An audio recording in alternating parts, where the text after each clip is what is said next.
இப்போது புதிய அறிமுகம் ஆச்சி ஹோட்டல் சாம்பார் மற்றும் ஆச்சி இடிச்ச சாம்பார் 50 கிராம் ரூபாய் 20 மட்டுமே.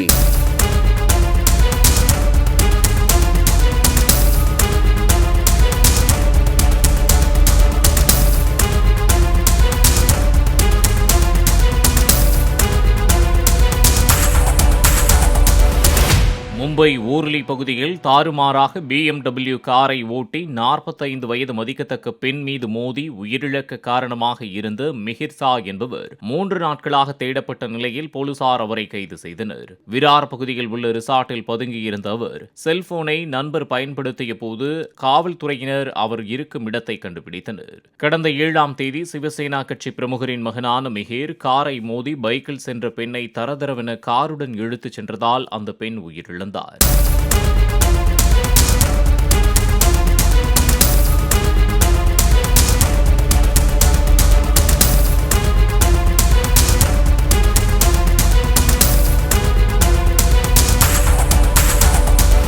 இப்போது புதிய அறிமுகம் ஆச்சி ஹோட்டல் சாம்பார் மற்றும் ஆச்சி இடிச்ச சாம்பார் 50 கிராம் ரூபாய் 20 மட்டுமே.